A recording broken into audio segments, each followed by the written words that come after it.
आखिर अशोक वाटिका में सर्प का रूप धारण करके माता सीता से मिलने कौन गया था? दर्शक बंधु, अशोक वाटिका, जहां चारों ओर शोक ही शोक था, जहां हर पत्ता भी हवा से कांपता था जैसे कोई अनहोनी की भविष्यवाणी कर रहा हो, जहां हरी भरी बेलों के बीच बैठी थी एक स्त्री जिन्होंने धरती के सबसे महान पुरुष को पति रूप में पाया था, लेकिन आज उनकी आंखें आंसुओं से भरी थीं, चेहरा चिंता से मलिन था और मन उस पीड़ा में डूबा था जिसे शब्दों में कहना कठिन था। हां, वही अशोक वाटिका, जहां लंका का रावण अपनी अभिमान से भरी बातों से सीता माता को हर दिन तोड़ने की कोशिश करता था, लेकिन वह स्त्री जिसे सारी सृष्टि जनक नंदिनी कहती है, जिसने राजमहलों का त्याग करके वनवास स्वीकार किया, वह आज रावण की नगरी में बंदिनी थी, लेकिन आत्मा से अब भी वैसी ही निर्भीक और तेजस्विनी थी। दर्शक बंधु, उस वनवासी रानी की वेदना को कोई नहीं जान पाया। न ही कोई था जो उसे आश्वासन देता, न ही कोई था जो उसके सामने आकर कहता कि सीते, धैर्य रखो, तुम्हारा राम तुम्हारे लिए युद्ध भूमि में उतर चुका है। परंतु एक दिन कुछ ऐसा घटा जो आज भी रहस्य बना हुआ है। एक दिन अचानक अशोक वाटिका की बेलों के बीच एक सर्प प्रकट हुआ, पर वह कोई साधारण सर्प नहीं था। उस सर्प की आंखों में करुणा थी और दृष्टि में भक्ति। वह धीरे धीरे माता सीता के समीप आया, और जब वह उनके चरणों तक पहुंचा, तब सीता माता की आंखों में आश्चर्य और श्रद्धा दोनों छलक उठे। पर कौन था वह? कौन था वह रूप धरने वाला? क्या वह केवल एक जीव था या प्रभु की लीला का कोई संकेत? क्या आपने कभी सुना है कि माता सीता से मिलने कोई सर्प बनकर गया था? कौन था वह और क्या कहने आया था? नमस्कार दोस्तों, जय श्री राम। आप सभी का हृदय से स्वागत है हमारे चैनल पर, जहां हम लाते हैं आपको वो कथाएं जो वेदों, पुराणों और लोक श्रुतियों की गहराई में छुपी हैं। तो चलिए जानते हैं उस सर्प रूपी रहस्य को जिसने अशोक वाटिका की पीड़ा में डूबी माता सीता से मिलने का साहस किया। लेकिन आगे बढ़ने से पहले आपको यह बता दें कि रामायण में साफ साफ कहा गया है, चाहे वह कोई कथा हो या कोई सीख, अगर उसे बीच में छोड़ दिया जाए तो वह पाप की श्रेणी में आता है। इसीलिए मेरा समस्त भाइयों और बहनों से विनम्र निवेदन है कि कृपया इस कथा को अंत तक अवश्य सुनें। और अगर आप एक सच्चे सनातनी हैं तो हमारे चैनल को सब्सक्राइब जरूर करें। साथ ही नीचे जय श्री राम लिखकर अपना आशीर्वाद और समर्थन देना ना भूलें। तो चलिए अब श्री हरि की कृपा से कथा आरंभ करते हैं। एक समय की बात है, एक छोटे से गांव में एक वृद्ध विधवा स्त्री रहती थी। उसका नाम था मैजुनिशा। उसकी आयु ढल चुकी थी और इस संसार में उसका एकमात्र सहारा था उसका 14 वर्षीय पुत्र बिलाल। वह बालक अभी तक जीवन की गंभीरता से अपरिचित था। दिन भर यूं ही भटकना उसकी आदत बन गई थी। और मां, वह तो दिन भर खेतों में काम करती, घर घर मजदूरी करती, और जो कुछ भी पाती वह पहले अपने पुत्र को अर्पित करती, फिर स्वयं उसका प्रसाद ग्रहण करती। मां की इस ममता और त्याग के बावजूद बिलाल उसकी बातों को कभी गंभीरता से नहीं लेता। मां बार बार उसे समझाती, बेटा अब तू बड़ा हो गया है, कुछ कर, कुछ सीख, नहीं तो यह भटकाव तुझे कहीं का नहीं छोड़ेगा। परंतु वह उसे न डांट पाती, न जबरदस्ती कर पाती। वह उसे अपने स्वर्गीय पति की अंतिम निशानी मानती थी। उसका वात्सल्य उसकी आंखों से टपकता था। एक दिन की बात है, जब बिलाल पास के जंगल में इमली तोड़ने गया, तभी उसने देखा कि कुछ घुड़सवार सैनिक जैसे लोग गांव की ओर बढ़ रहे हैं। उनके चेहरों की क्रूरता और हथियारों की चमक ने बिलाल को सावधान कर दिया। वे डाकू थे। उसने तेजी से इमलियां अपनी जेब में भरी और दौड़ पड़ा गांव की ओर। गांव पहुंचते ही वह देखता है जमींदार का घर जल रहा है। चारों ओर चीख पुकार मची है।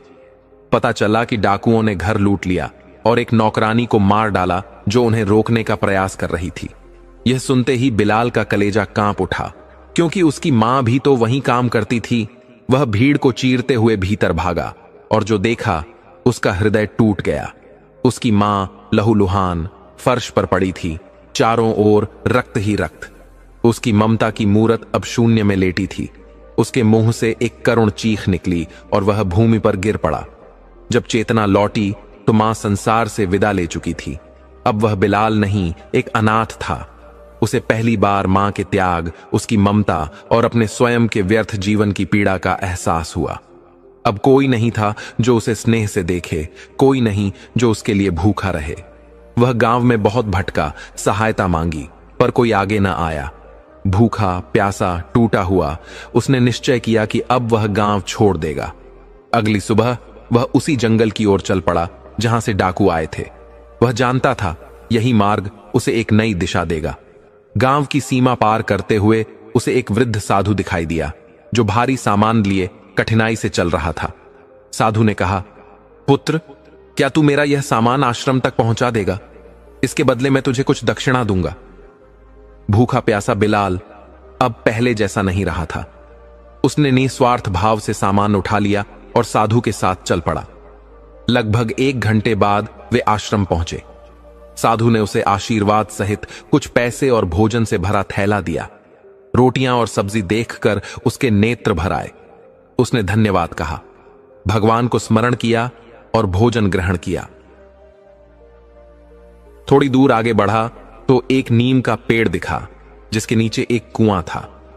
वहीं बैठकर उसने भोजन का शेष भाग खोला और कुएं से जल पिया। तभी एक भूखा कुत्ता पास आया और पूंछ हिलाने लगा। बिलाल ने बिना देर किए अपनी रोटी सब्जी का कुछ भाग उस जीव को भी खिला दिया। दोनों ने साथ भोजन किया, साथ जल पिया। अब उसके भीतर थोड़ी शक्ति आ चुकी थी। शेष भोजन उसने फिर थैले में बांध लिया और चल पड़ा। पर इस बार वह अकेला न था, वह कुत्ता भी उसके पीछे पीछे चल पड़ा। बिलाल को अब एक सच्चा साथी मिल गया था। मां नहीं रही, पर शायद ईश्वर ने उसके लिए कोई और दूत भेज दिया था, सेवा, त्याग और करुणा के मार्ग पर ले जाने के लिए। जंगल के पत्थरीले मार्गों पर चलते हुए कुछ समय बीता और वे एक घनी झाड़ियों वाले स्थान पर पहुंचे। तभी उसका साथी कुत्ता वहीं रुककर जोर जोर से भौंकने लगा। बिलाल ने झाड़ियों में झांका तो उसकी आंखें विस्मय से भर उठीं। भीतर एक अत्यंत सुंदर और शक्तिशाली घोड़ा बुरी तरह फंसा हुआ था। उसकी पीठ पर बहुमूल्य कपड़ा और सुंदर जीन सजी थी, जैसे किसी राजसी सवारी की स्मृति लिए खड़ा हो। बिलाल ने झाड़ियों में घुसकर बड़े प्रयास से उस घोड़े को मुक्त किया। भूखा प्यासा घोड़ा बाहर निकलते ही हरी घास चरने लगा। बिलाल सोच में डूब गया। इस निर्जन वन में इतना सुंदर घोड़ा कैसे आया? वह उसकी लगाम थामे आगे बढ़ चला। थोड़ी दूर पर उसकी दृष्टि भूमि पर पड़ी एक तलवार पर गई। उसका हत्था कीमती रत्नों से जड़ा था जो सूर्य के प्रकाश में दीप्यमान हो रहे थे।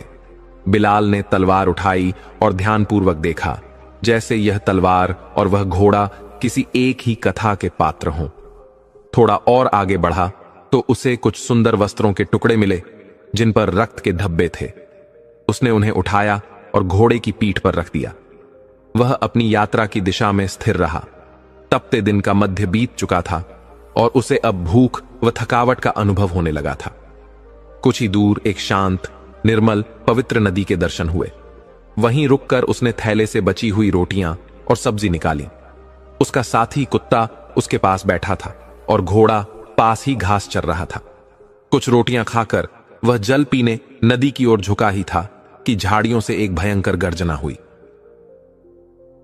एक विशाल और क्रूर सिंह उसके सम्मुख प्रकट हुआ। उस दृश्य ने बिलाल के अंतःकरण में भय की लहर जगा दी। वह तलवार की ओर दौड़ा, किंतु सिंह पहले ही बहुत पास पहुंच चुका था। उसी क्षण उसका वफादार कुत्ता शेर के सामने आ गया। उसने अपने पंजों से शेर के मुख को रोकने का प्रयास किया, लेकिन शेर ने उसे झटक कर दूर फेंक दिया। फिर भी वह निष्ठावान प्राणी उठकर पुनः शेर के सम्मुख डट गया।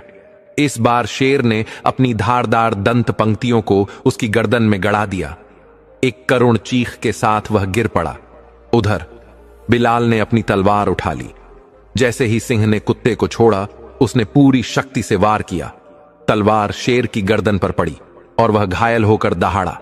दूसरा वार और सिंह की गर्दन धड़ से अलग हो गई। उसका विशाल शरीर धरती पर गिर पड़ा। बिलाल उस वीर कुत्ते के पास पहुंचा जिसने अपने प्राण त्याग दिए थे, उसके लिए, उसके जीवन के लिए। वह शांत पड़ा था, जैसे किसी देवदूत की सेवा पूरी हो चुकी हो। बिलाल की आंखों से अश्रु बहने लगे। उसने प्रेम और श्रद्धा से उस पर दृष्टि डाली और शेर के सिर को कपड़े में लपेटकर घोड़े की पीठ पर रख दिया। सूर्य अब पश्चिम की ओर झुक चुका था और दिन ढल रहा था। बिलाल ने गति बढ़ा दी क्योंकि उसे जंगल पार करना था। कुछ दूर चलने पर एक विशाल पक्षी, एक घायल बाज, आकाश से गिरा और उसके सामने आ गया। उसकी एक टांग से रक्त बह रहा था और वह मूर्छित था। बिलाल ने उसे उठाया, उसके घाव धोए, पट्टी बांधी और थके हुए प्राण में करुणा का स्पर्श दिया। सांझ ढल चुकी थी और बिलाल अब शहर के निकट था। अंधकार का साया छा चुका था। वह चाहता था कि शीघ्र कोई सुरक्षित स्थान मिले जहां वह रात काट सके।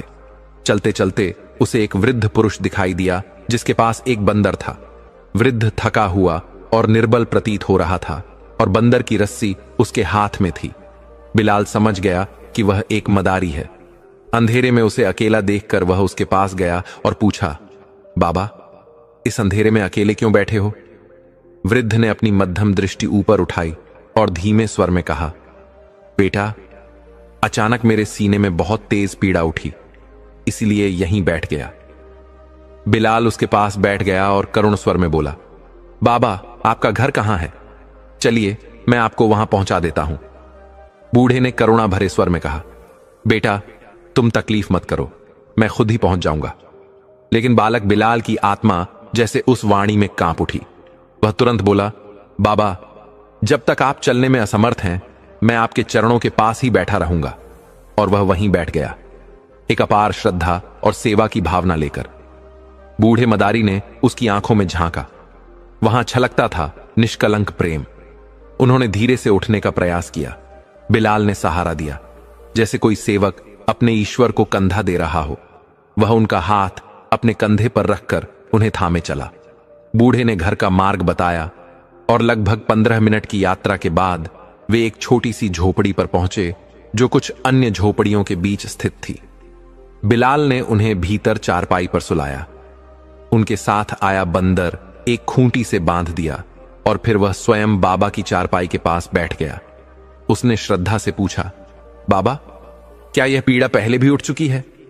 बाबा ने कांपती आवाज में कहा, हां बेटा, यह दर्द 2-3 बार और भी उठा था। तो क्या आपने कोई दवा ली थी बाबा? हां, यहां के हकीम साहब की दी हुई कुछ गोलियां थीं।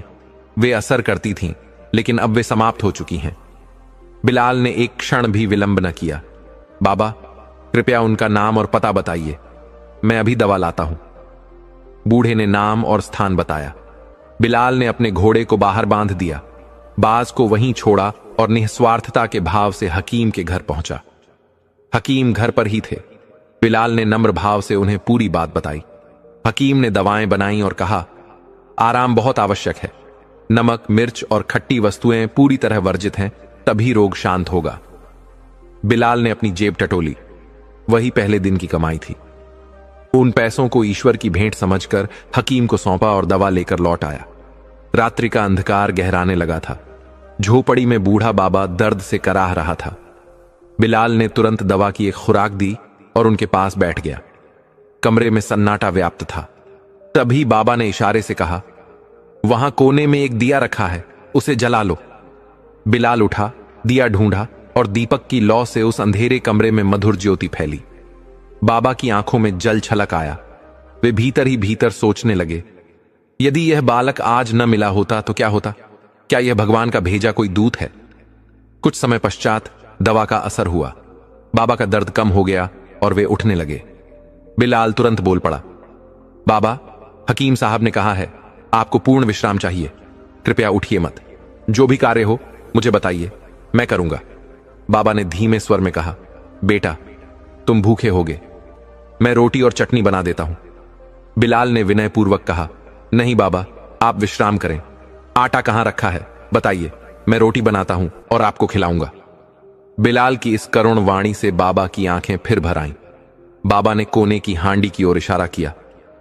वहां आटा रखा है, चूल्हा, बेलन और तवा भी पास ही है। बिलाल जब चूल्हे की ओर बढ़ा तो बाबा की दृष्टि बाज पर पड़ी। बेटा, यह बाज कहां से आया? बिलाल बोला, बाबा, यह मुझे जंगल में घायल मिला। इसका पांव बुरी तरह जख्मी था और यह बेहोश पड़ा था। बाबा ने कहा, इसे मेरे पास लाओ। बिलाल ने प्रेम से बाज को उठाकर बाबा को दिया। बाबा ने बाज के घाव को ध्यान से देखा, फिर ताक से मरहम वाला डिब्बा मंगवाया, सावधानी से मरहम लगाया, पट्टी बांधी और उसके चेहरे पर जल के छींटे दिए। थोड़ी ही देर में बाज ने पंख फड़फड़ाए और आंखें खोली, किंतु कमजोरी के कारण वह खड़ा न हो सका,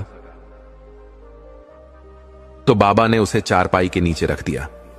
उधर बिलाल ने चूल्हा जलाया, आटा गूंधा और जल्दी से रोटियां बनाई।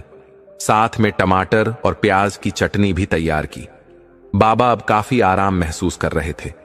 बिलाल ने उन्हें बिठाया, रोटियां परोसी, एक रोटी बंदर को दी, बाज के लिए भी कुछ टुकड़े रखे और फिर स्वयं भोजन करने बैठ गया।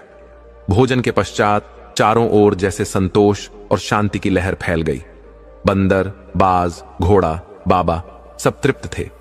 बाबा ने वात्सल्य भरी दृष्टि से कहा, बेटा, आज तुमने मेरी प्राण रक्षा की है। अगर तुम ना आते तो मैं पीड़ा में ही प्राण त्याग देता। बिलाल ने हाथ जोड़कर कहा, बाबा, यह सब प्रभु की लीला है। मैं तो केवल माध्यम हूं। उन्होंने ही मुझे समय पर यहां भेजा और आपके लिए सेवा का अवसर दिया। साथ ही मुझे आश्रय भी प्रदान किया, नहीं तो मैं न जाने कहां भटकता। बाबा ने स्नेह से पूछा, बेटा, तुम कहां के रहने वाले हो और यहां कैसे आए? बिलाल ने उत्तर दिया, बाबा, मैं पास के गांव से हूं। डाकुओं ने गांव पर हमला किया और मेरी मां की हत्या कर दी। अब वहां मेरा कोई नहीं है, इसलिए काम की तलाश में निकल पड़ा हूं। बाबा ने उसका दुख सुना और बोले, बेटा, तुम मेरे पास रहो, मैं तुम्हें बंदर का खेल सिखाऊंगा। हम दोनों साथ रहेंगे, एक दूजे का सहारा बनकर जीवन यापन करेंगे। और उसी क्षण उस झोपड़ी में सेवा और करुणा के आलोक में एक नया अध्याय जन्म ले चुका था, जहां नाता खून का नहीं था पर आत्मा की गहराई से बंधा था। बिलाल ने मुस्कुराकर बाबा की ओर देखा और आदर से कहा, ठीक है बाबा, मैं आपके साथ ही रहूंगा। कुछ समय बाद बिलाल ने शांत स्वर में कहा, बाबा, जब मैं जंगल से आ रहा था तब मुझे रास्ते में एक घोड़ा और एक अत्यंत सुंदर तलवार मिली। घोड़ा बाहर बंधा है और तलवार उसकी पीठ पर रखी हुई है। वह थोड़ी देर रुका, फिर भावुक होकर बोला, रास्ते में एक शेर ने मुझ पर हमला कर दिया था। मेरे साथ एक कुत्ता था, उसने मेरी रक्षा की, लेकिन वह स्वयं प्राण त्याग बैठा। मैंने शेर पर तलवार से वार किया और उसका अंत कर दिया। अब शेर का कटा सिर, तलवार, घोड़ा और खून से सने कपड़े सब मेरे पास हैं। बाबा की आंखें यह सुनकर विस्मय से फैल गईं। वे तुरंत बोले, बेटा, जरा वह तलवार और कपड़े मुझे दिखाओ। बिलाल बाहर गया और कपड़े, तलवार और शेर का कटा हुआ सिर बाबा के सामने लाकर रख दिया। बाबा ने उन्हें ध्यान से देखा और धीरे से कहा, बेटा, तुमने एक बहुत बड़ा कार्य किया है। तुम्हारा भाग्य जाग उठा है। तुम्हें ईश्वर की विशेष कृपा प्राप्त हुई है। बिलाल ने विनीत भाव से पूछा, बाबा, कैसे? बूढ़े बाबा बोले, बेटा, इस राज्य के राजकुमार कुछ दिनों पहले अपने साथियों के साथ शिकार खेलने जंगल गए थे। वे रास्ता भटक गए और आज तक लौटे नहीं। राजा ने उन्हें बहुत ढूंढा पर कोई पता नहीं चला। अब राजा ने घोषणा की है कि जो कोई शहजादे का पता लगाएगा उसे बड़ा इनाम मिलेगा। थोड़ी देर ठहरकर बाबा ने गंभीर स्वर में कहा, मुझे प्रतीत होता है कि यह तलवार, यह घोड़ा और यह वस्त्र उसी शहजादे के हैं। हो सकता है शेर ने उस पर आक्रमण किया हो और घोड़ा झाड़ियों में अटक गया हो। तुम इन वस्तुओं को लेकर कल सुबह दरबार जाओ और जो कुछ भी हुआ सच सच कह देना। बाबा की वाणी सुनकर बिलाल स्तब्ध रह गया। उसके भीतर आशा और भय का द्वंद्व उठने लगा। मन में विचार आया, राजा से मिलना है, यह कोई छोटा काम नहीं। पर वह फिर सोचने लगा, मैंने कोई अन्याय नहीं किया, सत्य ही मेरे साथ है तो डर कैसा। रात्रि का समय था। बिलाल ने जमीन पर चटाई बिछाई और मन में ईश्वर का स्मरण करते हुए विश्राम करने लगा। प्रभात होते ही उसने देखा, बाबा तो पहले से तैयार हैं। उन्होंने मुख प्रक्षालन किया और दरबार की ओर प्रस्थान की तैयारी करने लगे। फिर वे दोनों, बाबा और बिलाल, घोड़े, तलवार, कपड़े और शेर के सिर के साथ महल की ओर चल पड़े। महल पहुंचकर बाबा ने द्वारपाल से कहा, हम शहजादे के विषय में अत्यंत महत्वपूर्ण समाचार लाए हैं।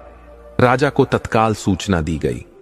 वह शीघ्र बाहर आए, घोड़े को देखते ही पहचान गए और जब तलवार और कपड़े देखे तो उनकी आंखों से अश्रुधारा बहने लगी। वे बोले, यह सब शहजादे का ही है। राजा ने बाबा की ओर देखकर पूछा, मदारी, यह सब तुम्हें कहां से मिला? बाबा ने विनम्रता से उत्तर दिया, हुजूर, यह सब मुझे नहीं, इस बालक को मिला है। राजा ने बिलाल की ओर देखा और पूछा, बेटा, यह सब तुम्हें कहां मिला और तुम यहां कैसे पहुंचे?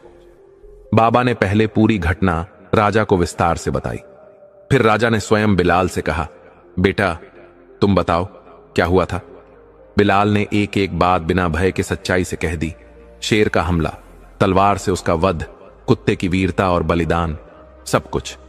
राजा सब सुनकर गहरे विचार में पड़ गए। फिर वे तुरंत सिपह सालार और सैनिकों के साथ जंगल की ओर निकल पड़े। बिलाल भी साथ था। राजा रथ पर थे, सिपाही घोड़ों पर, और बिलाल उन्हें मार्ग दिखा रहा था। वे उस स्थान पर पहुंचे जहां शेर ने बिलाल पर आक्रमण किया था। शेर का मृत शरीर और वह वफादार कुत्ता वहीं पड़े थे, मौन साक्षी की तरह। थोड़ा और आगे बढ़े तो वह स्थान आया जहां तलवार और कपड़े मिले थे और घोड़ा झाड़ियों में फंसा था। सैनिकों ने चट्टानों और झाड़ियों में खोज शुरू की। कुछ ही समय बाद एक सैनिक की आवाज आई, मिल गया। सभी दौड़कर उसके पास पहुंचे। एक बड़ी चट्टान के पीछे शहजादे का मृत शरीर पड़ा था, अत्यंत पीड़ादायक अवस्था में। शरीर पर जंगली पशुओं के घाव थे और उसका अंग प्रत्यंग क्षत विक्षत हो चुका था। राजा अपने पुत्र को उस दशा में देखकर फूट फूट कर रो पड़े। उन्होंने शहजादे के शरीर को वस्त्र में लपेटा और रथ में रखवाया। फिर सभी शोकाकुल होकर महल लौट आए। जब शहजादे का पार्थिव शरीर महल पहुंचा तो जैसे समूचे नगर में दुहक और पीड़ा की लहर दौड़ गई। हर गली में मातम छा गया। जैसे ही रानी ने अपने लाल को उस दशा में देखा, उनकी चीख निकल गई और वे मूर्छित होकर भूमि पर गिर पड़ी। उस दिन उस महल में न कोई राग था, न कोई रंग, केवल मौन था। और उस मौन में छिपा हुआ एक असहनीय वियोग, जिसे केवल वे ही समझ सकते हैं जो पुत्र वियोग का ताप सह चुके हों। ऐसा प्रतीत हो रहा था मानो राजा और रानी की आत्मा ही उनके शरीर से निकल गई हो। उनका शोक, उनका दर्द जैसे पूरे नगर के हृदय में उतर गया हो। हर गली, हर मोहल्ला, हर घर और दुकान पर काले झंडे लहरा रहे थे। व्यापार बंद हो चुका था और नगर मानो शोक की गहरी छाया में विलीन हो गया था। शहजादे की मृत्यु ने जैसे जीवन की गति ही रोक दी हो। हर चेहरे पर उदासी की परछाई थी और हर आंख में अश्रु, जो ईश्वर से शांति की याचना कर रहे थे। यह दृश्य देखकर बिलाल का मन भी बोझिल हो उठा। उसे लगा, यदि वह यह समाचार न लाया होता तो यह दुखद वातावरण न बनता। भीतर से ग्लानि हुई, परंतु उसने नमन करते हुए सोचा, मैंने तो केवल सत्य का संदेश दिया। जो होना था वही हुआ। यह सब प्रभु की इच्छा है। संध्या ढल चुकी थी और वह भारी मन लेकर बाबा की कुटिया की ओर लौट आया। झोपड़ी में बाबा बाज के घाव पर मरहम लगा रहे थे और बंदर एक ओर खूंटी से बंधा शांति से बैठा था। बाबा ने बिलाल की उदासी को देखकर स्नेह भरे स्वर में पूछा, क्या बात है बेटा, मन इतना भारी क्यों है? बिलाल ने धीमी आवाज में उत्तर दिया, बाबा, महल में मातम पसरा हुआ है। शहजादे का पार्थिव शरीर जंगल में मिला। राजा और रानी का हृदय रो रो कर पिघल गया है। चारों ओर शोक की लहर है। यदि जानता कि ऐसा होगा तो मैं यह समाचार कभी न लाता। बाबा ने बिलाल के कांपते कंधों को थामते हुए कहा, बेटा, इसमें तेरा कोई दोष नहीं। तू तो केवल सत्य का व्रत लेकर आया। यह सब ईश्वर की लीला है। हमें प्रभु से प्रार्थना करनी चाहिए कि वह राजा और रानी को यह विषाद सहने की शक्ति दे। फिर बाबा ने स्नेह से कहा, चलो बेटा, मैंने रोटियां बना ली हैं, आओ भोजन करो। बिलाल, जिसने दिन भर कुछ नहीं खाया था, भूख से व्याकुल था। उसने हाथ धोए और बाबा के साथ बैठकर रोटी दाल का प्रसाद ग्रहण किया। बाज अब धीरे धीरे स्वस्थ हो रहा था और उसके घाव भरते जा रहे थे। बाबा ने नई पट्टी बांध दी थी और अब वह उनके परिवार का हिस्सा बन चुका था। उस दिन बाबा ने काम पर न जाने का निर्णय लिया। राजा द्वारा वादित इनाम भी उन्हें प्राप्त नहीं हुआ, परंतु बिलाल को इसकी कोई लालसा नहीं थी। उसके मन में केवल यह संतोष था कि वह प्रभु की कृपा से सत्य का वाहक बना। भोजन के बाद दोनों विश्राम को चले गए। अगली भोर उन्होंने पुनः अपने तमाशे की तैयारी की। बाज और बंदर के साथ नगर गए और विविध स्थानों पर प्रदर्शन किया। जो कुछ मिला उसी में संतोष पाया। सायंकाल लौटकर बिलाल ने अपने हाथों से भोजन तैयार किया, बाबा के साथ बैठकर खाया और अपने जीव जंतुओं को भी खिलाया। यही अब उनका नियम बन गया था। बाज अब तमाशे का आकर्षण बन गया था। बाबा ने उसे अनूठे कौशल सिखाए। वह किसी वस्तु को पकड़कर उड़ता और फिर उसे नीचे छोड़ देता। यह चमत्कारिक दृश्य लोगों को मोह लेने लगा। बाबा ने बिलाल को भी रस्सी पर चलना और फिसलना सिखा दिया, जिससे उनकी कमाई बढ़ने लगी। बाबा अक्सर कहते, बेटा महल जाकर रानी की स्थिति देखाओ, परंतु बिलाल नम्रता से मना करता, बाबा मुझे किसी पुरस्कार की आवश्यकता नहीं। जो राजा ने कहा वह उनका धर्म है, मैं वहां अब नहीं जाना चाहता। इस प्रकार 2 माह व्यतीत हो गए। अब बंदर और बाज के सारे कर्तव्य बिलाल ही संभालता था। वह बाबा को अधिक काम नहीं करने देता, भोजन की भी पूरी चिंता करता।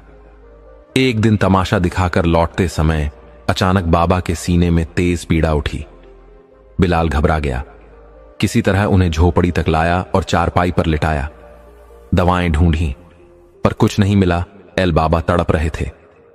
बिलाल ने उन्हें ढांढस बंधाया और हकीम के पास ले जाने की बात कही, पर बाबा ने उसका हाथ पकड़ लिया। बेटा अब मेरा समय पूर्ण हो चुका है, इस समय मुझे अकेला मत छोड़ना। बिलाल की आंखें छलक उठीं। उसने कहा, नहीं बाबा, मैं आपको यूं नहीं जाने दूंगा। बाबा ने उसका सिर सहलाया। बेटा अब कोई औषधि मुझे रोक नहीं सकती। ये झोपड़ी अब तुम्हारी है। सदा मेहनत और सच्चाई से जीवन जीना। ईश्वर तुम्हें सुखी रखे। किसी को दुख न देना, सदा दूसरों की सेवा करना। मेरे पास तुम्हें देने को कुछ नहीं, बस ये आशीर्वाद है। इन जीवों की सेवा करते रहना, ये अब तुम्हारे संगी हैं। बाबा की आंखें बंद हो गईं। बिलाल ने चीख कर कहा, नहीं बाबा, आप मुझे छोड़कर मत जाइए। लेकिन उसकी पुकार पूरी भी न हुई थी कि बाबा की आत्मा अपने ईश्वर में विलीन हो गई। बिलाल ने उन्हें गले से लगाकर हृदय विदारक क्रंदन किया और झोपड़ी के कोने में बैठा बंदर और छत की मुंडेर पर बैठा बाज दोनों अपने मौन आचरण से जैसे अपने स्वामी को अंतिम विदाई दे रहे थे। वह क्षण एक यज्ञ की पूर्णाहुति जैसा था। त्याग, सेवा, स्नेह और धर्म की अग्नि में समर्पित आत्मा का परम प्रभु में लीन हो जाना। अगले दिन सुबह जब प्रभु की कृपा से सूर्य की पहली किरण धरती पर पड़ी, तब बिलाल ने पड़ोसियों की सहायता से बाबा की अंतिम विदाई की तैयारी की। श्रद्धा से, प्रेम से और नम आंखों से उन्होंने बाबा को जंगल के पास उस शांत कब्रिस्तान में दफनाया जहां शांति खुद श्वास लेती प्रतीत होती थी। 2 दिन तक बिलाल ने किसी कार्य को हाथ नहीं लगाया। बाबा की स्मृति उसकी रग रग में बस गई थी। तीसरे दिन उसने अपने साथ बाज और बंदर को लिया और ईश्वर का नाम लेकर पुनः अपने जीवन की साधना में जुट गया। अब उसका जीवन एक नए अध्याय की ओर अग्रसर हो चला था। वह अकेला ही तमाशा दिखाता, जो कुछ भी मिलता उसी में संतोष करता। प्रभु की कृपा समझकर अपने और अपने जीव जंतुओं का पेट भरता और फिर रात्रि को एकांत में प्रभु का ध्यान करते हुए विश्राम करता। एक दिन जब वह नगर में तमाशा दिखा रहा था, तभी राजा के कुछ दूत आए और उन्होंने एक करुण भरा ऐलान किया। कहा गया कि रानी मल्लिका की तबीयत शहजादे की मृत्यु का समाचार सुनकर अत्यंत बिगड़ चुकी है। राजवैद्यों ने हर प्रकार की चिकित्सा की, लेकिन कुछ भी फलदायक नहीं हुआ। अब बादशाह ने घोषणा की है कि जो कोई कुंदन बूटी लाकर देगा उसे विशेष इनाम दिया जाएगा। वह बूटी केवल उस विषैली पहाड़ी पर मिलती है जहां जाना अपने आप में मृत्यु को आमंत्रण देना है। इस समाचार ने बिलाल के अंतःकरण को गहराई से झकझोर दिया। एक करुणा की लहर उसके हृदय में उठी। उसने सोचा, यदि मैं उस कुंदन बूटी को ला सकूं जिससे मल्लिका की जान बच जाए तो यह सबसे महान पुण्य होगा। आखिरकार उसी समाचार से रानी इस पीड़ा में डूबी थी। उस दिन संध्या को लौटकर उसने रोटी पकाई, प्रभु का स्मरण करते हुए खाई, अपने प्राणियों को भी प्रेम से भोजन कराया। किंतु उसके मन का संतुलन रानी की स्थिति के कारण डगमगाया हुआ था। उसके झोपड़े के समीप एक वृद्ध रहते थे, अब्दुल कलाम नामक सज्जन, जिनकी आयु 80 वर्ष के आसपास थी। वे एक समय बहादुर सैनिक रह चुके थे और देश के विभिन्न भागों की यात्राएं की थीं। अब एक शांत जीवन जी रहे थे। कभी कभी बिलाल उनके पास बैठकर उनके अनुभवों को सुनता और उनसे प्रेरणा पाता। उस रात्रि उसने निश्चय किया कि मल्लिका के लिए कुंदन बूटी लाना उसका कर्तव्य है। वह तुरंत चाचा के झोपड़े की ओर चला गया। चाचा उस समय चाय पी रहे थे। बिलाल ने विनम्रता से उन्हें सलाम किया और अपनी व्यथा बताई। अब्दुल कलाम चाचा ने गहरी सांस ली और गंभीर स्वर में बोले, बेटा, कुंदन बूटी उस विषैली पहाड़ी पर मिलती है जो तूफानी नदी के पार स्थित है। वह नदी इतनी भयानक है कि कोई भी तैराक उसका सामना नहीं कर सकता। यहां तक कि नावें भी उसकी धाराओं में टूट जाती हैं। फिर उन्होंने आगे बताया, उस पहाड़ी पर विषैले जीव जंतु रहते हैं। वहां सांप, बिच्छू, मगरमच्छ और विशाल अजगर हैं, और यदि कोई वहां तक पहुंच भी जाए तो उसके जीवित लौटने की संभावना बहुत ही कम होती है। उस जगह पीले रंग की छोटी छोटी झाड़ियां हैं जिनमें सुनहरे फूल खिलते हैं। वही कुंदन बूटी है। ये केवल एक दिन खिलती है और फिर मुरझा जाती है। यदि इन्हें पानी में रखा जाए तो थोड़े दिन तक ताजगी बनी रहती है। इसकी औषधीय शक्ति अद्वितीय है। किसी भी बेहोशी या कमजोरी को यह शीघ्रता से दूर कर सकती है, किंतु इसे प्राप्त करना अत्यंत जोखिम भरा कार्य है। उन्होंने एक गहरी दृष्टि से बिलाल की ओर देखा। कई वीर योद्धाओं ने इस बूटी को लाने का प्रयास किया, लेकिन कोई सफल नहीं हुआ। बिलाल ने गंभीरता से पूछा, चाचा, वह पहाड़ी किस दिशा में है? चाचा बोले, बेटा, वह हमारे देश के दक्षिणी हिस्से में स्थित है। एक दिन और एक रात का कठिन सफर तय करने के बाद तुम्हें लाल पहाड़ी मिलेगी, जो अपने लाल पत्थरों के लिए प्रसिद्ध है। उसके पूर्व में एक गहरी खाई है और खाई के पार एक विस्तृत मैदान है। वृद्ध चाचा थोड़ी देर रुके, फिर धीरे धीरे बोले, उस मैदान में ऊंचे और मजबूत पेड़ हैं। फिर आती है विशाल तूफानी नदी, जिसकी चौड़ाई और वेग दोनों भयावह हैं। उसके पार विशैली पहाड़ियों का क्षेत्र प्रारंभ होता है। यह पहाड़ियां स्थान स्थान पर टूटी हुई हैं और उनमें खड़ी चट्टानें हैं। उन पर चढ़ना अत्यंत कठिन कार्य है। बिलाल ने विनम्रता से पूछा, चाचा, नदी के पार से पहाड़ का फासला कितना है? चाचा बोले, बेटा, तूफानी नदी ठीक पहाड़ी के नीचे से बहती है। पहाड़ी इतनी दुर्गम और कठिन है कि एक सामान्य मनुष्य उसके शिखर तक पहुंचने की कल्पना भी नहीं कर सकता। बिलाल ने चाचा की सारी बातें ध्यान से सुनी, फिर श्रद्धा से उनका धन्यवाद किया। चाचा, आपने जो बताया वह मेरे लिए अत्यंत मूल्यवान है। मैं चलता हूं। और प्रभु का नाम लेकर मस्तक झुकाकर वह वहां से लौट आया, अपने भीतर एक नए संकल्प, एक नए तप और एक नई अग्नि को लिए हुए। अब्दुल कलाम ने देखा उस बालक के चेहरे पर कुछ गंभीरता है, तो प्रेम से पूछा, लेकिन बेटा, तुम यह सब क्यों जानना चाहते हो? बिलाल ने बड़ी नम्रता और व्यथा से उत्तर दिया, मल्लिका की तबीयत बहुत खराब है। उन्हें कुंदन बूटी की जरूरत है। मैं बस यह जानना चाहता था कि वह बूटी प्राप्त कैसे की जा सकती है। कलाम साहब का हृदय भारी हो गया। उन्होंने गहन स्वर में पूछा, क्या तुम वहां जाना चाहते हो? बिलाल ने निश्चय भरे स्वर में कहा, हां चाचा, मल्लिका की इस हालत की वजह मेरी दी गई खबर थी। अब यह मेरा कर्तव्य है कि मैं उनकी सहायता के लिए अपनी जान की बाजी भी लगा दूं। अब्दुल कलाम बोले, बेटा, यह कार्य अत्यंत कठिन है, बल्कि यूं कहो कि असंभव है। बिलाल की आंखों में आत्मबल की ज्वाला थी। वह बोला, कुछ भी हो चाचा, मैं यह जोखिम उठाने को तैयार हूं। भगवान की कृपा से मैं कुंदन बूटी लाने की भरसक कोशिश करूंगा। वह प्रणाम करके अपने छोटे से झोपड़े में लौट आया। चारपाई पर लेट तो गया, पर मन व्याकुल था। निरंतर यही सोच रहा था कि उस तूफानी नदी को कैसे पार करे, उन विशैले पहाड़ों तक कैसे पहुंचे, कौन सी युक्ति हो जिससे वह कुंदन बूटी तक पहुंच सके। वह रात भर जागता रहा और हृदय में ईश्वर से मार्गदर्शन की प्रार्थना करता रहा। बुद्धि को हर दिशा में दौड़ाया, पर समाधान अस्पष्ट रहा। रात के अंतिम पहर एक स्वप्न आया। वह स्वप्न में उड़ता है, तूफानी नदी पार करता है, विशैली पहाड़ी तक पहुंच जाता है। वहां कठिन प्रयास के बाद कुंदन बूटी मिलती है। वह उसे पानी के लोटे में बंद करता है और लौटने लगता है। तभी उसकी उड़ान की शक्ति क्षीण हो जाती है और वह सीधा नदी में गिरता है। उसकी एक चीख निकलती है और नींद खुल जाती है। वह उठकर प्रभु का स्मरण करता है, कुछ पवित्र श्लोक उच्चारित करता है, जल पीता है और फिर सोने का प्रयत्न करता है। प्रभात होते ही उसके मन में विचार आया, काश मेरा बाज थोड़ा और समझदार होता तो वह उड़कर बूटी ले आता, पर यह काम उसके सामर्थ्य से बाहर है। वह बाज और बंदर को साथ लेकर निकल पड़ा। मार्ग में एक लोहार की दुकान पर पहुंचा। देखा कि लोहार बारीक लोहे के तार से जाली का कवच बना रहा है। इस दृश्य ने उसे एक युक्ति दी। उसने सोचा, अगर लोहे का एक मजबूत और बारीक तार बनवाया जाए और उसे नदी के पार पहाड़ी से बांधा जाए तो वह उस पर फिसलकर पहाड़ी तक पहुंच सकता है। यह सोचते हुए वह लोहार के पास गया। अत्यंत नम्रता से बोला, चाचा जी प्रणाम, क्या आप मेरी एक सहायता कर सकते हैं? लोहार ने करुण भाव से कहा, बोलो बेटा, क्या कार्य है? बिलाल बोला, मुझे एक ऐसा बारीक और मजबूत तार चाहिए जो मेरा भार सह सके, लेकिन इतना हल्का हो कि मैं उसे ले जा सकूं।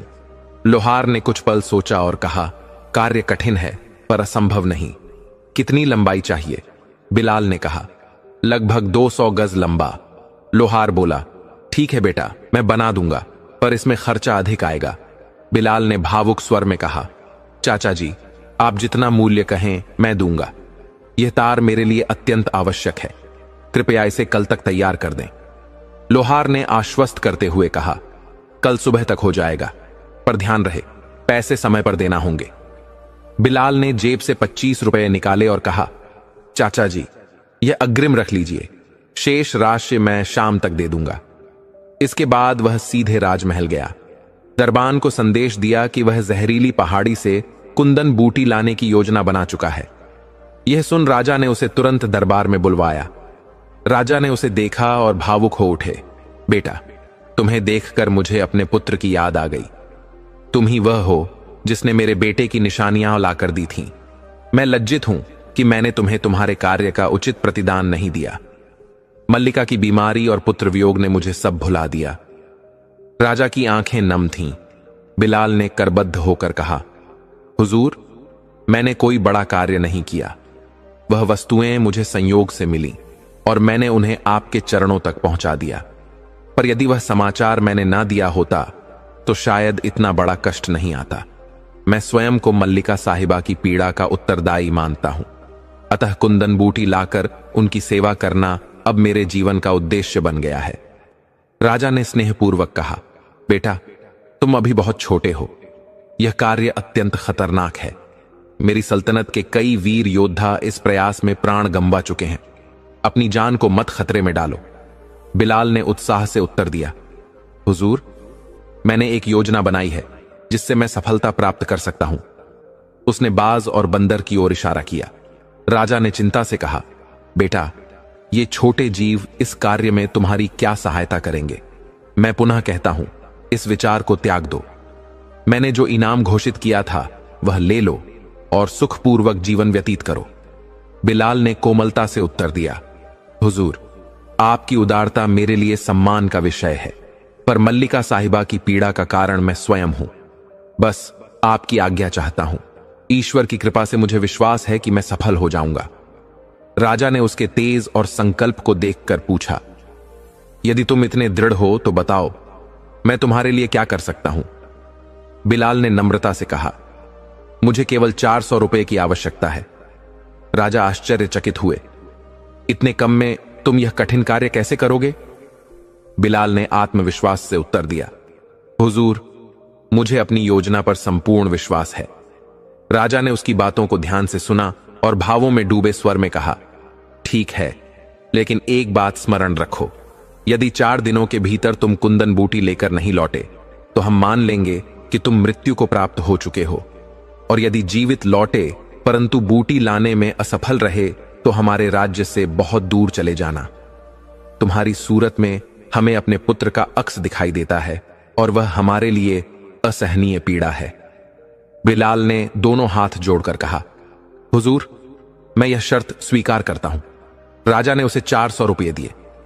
बिलाल धन लेकर लोहार की दुकान पर गया। उसने लोहार से कहा, चाचा, मुझे 200 गज का मजबूत और हल्का तार चाहिए, साथ ही मेरे नाप के लोहे के जूते और एक कवच भी तैयार कर दें। लोहार ने समस्त वस्तुएं तैयार की। बिलाल ने 400 रुपये चुकाए और रास्ते के लिए कुछ खाने पीने का सामान भी खरीद लिया। रात को वह सारा सामान सजाकर निश्चिंत भाव से सो गया। भोर के 4 बजे, जब आकाश अभी श्वेत नहीं हुआ था, वह उठ गया। उसने यात्रा के लिए आवश्यक वस्तुएं एक बड़े थैले में रखीं, लोहे का तार, कवच, जूते, भोजन और जल। वह अब्दुल कलाम चाचा के पास गया और विनम्रता से कहा, चाचा, मैं अब जहरीली पहाड़ी की ओर जा रहा हूं। मेरी झोपड़ी का ध्यान रखना। यदि कोई संदेश बाज या बंदर के माध्यम से आए तो कृपया उस पर अमल करना। अब्दुल कलाम ने उसके साहस को सराहा और प्रेम पूर्वक कहा, बेटा, भगवान तुम्हें इस कठिन यात्रा में विजयश्री प्रदान करें। मैं तुम्हारी झोपड़ी और तुम्हारे काम का पूरा ध्यान रखूंगा। उन्होंने उसे एक बार फिर मार्ग विस्तार से समझाया और आशीर्वाद देकर विदा किया। बिलाल ने अपने थैले को पीठ पर कसा और अपने दोनों साथियों बाज और बंदर के साथ यात्रा आरंभ की। बाज आकाश में चक्कर काट रहा था और बंदर उछलता कूदता उत्साह से साथ चल रहा था। ऐसा प्रतीत हो रहा था जैसे ये दोनों भी इस कार्य की गंभीरता को समझ रहे हों और हृदय से सहायता को प्रस्तुत हों।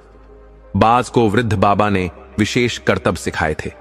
उनमें एक यह था कि उड़ते हुए वह अचानक नीचे गोता लगाकर बंदर को पंजों में उठा लेता और कुछ दूर उड़ने के बाद धीरे से छोड़ देता। यह अभ्यास उसे भारी वस्तु उठाने में दक्ष बना चुका था। बिलाल तेजी से आगे बढ़ रहा था। बाज और बंदर भी उसके साथ कदम ताल कर रहे थे।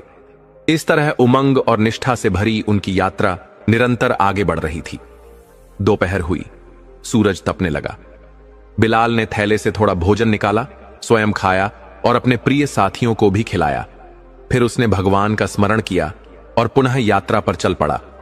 उसके लिए समय बहुत मूल्यवान था, क्योंकि राजा ने मात्र 4 दिन दिए थे। उसने मन ही मन योजना बनाई। 2 दिन यात्रा, तीसरे दिन कुंदन बूटी प्राप्ति और चौथे दिन वापसी। शाम को वह एक ऊंची पहाड़ी पर पहुंचा, जहां से पूरब की ओर उतरकर दक्षिण दिशा की ओर जाना था। जैसे ही वह चोटी पर चढ़ा, उसने गति तेज कर पूरब की ओर दौड़ लगा दी। कुछ ही समय में वह नीचे उतर आया। सूरज अस्त हो चुका था, अंधकार गहराने लगा था, लेकिन संकल्प अटल था। वह तभी रुकेगा जब तूफानी नदी के निकट पहुंचेगा। जैसे ही रात्रि की चादर फैलने लगी, पूर्णिमा का चांद उदित हुआ। उसका दूधिया प्रकाश वीराने को आलोकित करने लगा। बिलाल, बंदर और बाज तीनों दृढ़ निश्चय से बढ़ते रहे। लगभग 3 घंटे की कठिन यात्रा के बाद दूर से एक चांदी सी चमकती लहरें दिखाई दी। ये वही तूफानी नदी थी। उसे देखकर बिलाल के भीतर एक नवीन ऊर्जा का संचार हुआ। वह तीव्र गति से नदी के किनारे तक पहुंचा। वहां ऊंचे पेड़ों का एक घना क्षेत्र था और उसके अंतिम छोर पर नदी क्रोधित सी बह रही थी। रात के 12 बज चुके थे। बिलाल ने थैला एक ओर रखा और नरम घास पर लेट गया। बाज और बंदर निकट के वृक्षों पर बैठकर उसकी रखवाली करने लगे। बिलाल इतना थका था कि लेटते ही नींद की गहराई में चला गया। न भूख सताई, न खुले आकाश की चिंता हुई और न ही नदी के शोर ने नींद तोड़ी। वह रात शांति से सोता रहा। प्रातः जब सूर्य की किरणें उसके मुख पर पड़ी तो वह आंखें मलते हुए जागा। तन में स्फूर्ति थी, मन में उत्साह। उसने नदी के जल से मुंह धोया, यद्यपि प्रवाह अत्यंत तीव्र था। फिर थैले से भोजन निकाला, स्वयं खाया और अपने दोनों साथियों को भी खिलाया। इसके उपरांत उसने लोहे का तार निकाला, उसके एक सिरे पर कांटेदार लच्छा मजबूती से बांधा और बाज को संकेत किया। बाज ने लच्छा पंजों में पकड़ लिया और ऊंची उड़ान भरी। बिलाल और बंदर नीचे से उसकी गति को देखते रहे। कुछ समय बाद बिलाल के संकेत पर बाज नीचे उतरा। वह तार और कांटों का भार सहज उठा पा रहा था। बिलाल को अपनी योजना की सफलता का संकेत मिला। अब उसकी दृष्टि नदी पार की उस जहरीली पहाड़ी पर टिकी थी जहां उसे पहुंचना था। वह जानता था कि यह एक दुर्गम, संकटपूर्ण कार्य है, परंतु प्रभु कृपा में उसका विश्वास अडिग था। उसने उस पहाड़ी को ध्यान से देखा और एक ऐसा स्थान चुना जहां कई वनस्पतियां थीं। तब उसने बाज को लच्छे वाला सिरा थमाया और प्रेम से समझाया कि इसे नदी पार उस स्थान पर गिरा देना है। बाज उसकी बात को समझकर उड़ चला और बताए स्थान पर कांटों का लच्छा सावधानी से छोड़ दिया। फिर वह पास की एक सुरक्षित शाखा पर बैठ गया। बिलाल ने तार को धीरे धीरे खींचना प्रारंभ किया। थोड़ी ही देर में वह चट्टानों की दरार में फंस गया। उसने उसे जोर से खींचा ताकि यह सुनिश्चित हो जाए कि वह मजबूती से बैठ गया है।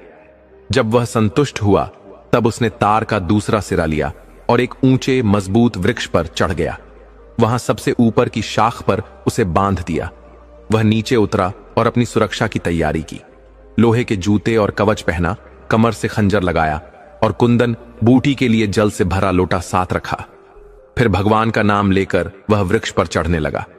कवच के भार से चढ़ाई कठिन थी, लेकिन साहस और निष्ठा से वह उस शाख तक पहुंच गया जहां तार बंधा था। बिलाल ने ईश्वर का स्मरण करते हुए एक गिरड़ी को तार में फंसाया और स्वयं को उस पर समर्पित कर दिया। वह पेड़ की ऊंचाई से तार पर लटक गया, जहां एक सिरा नीचे की ओर झुका था।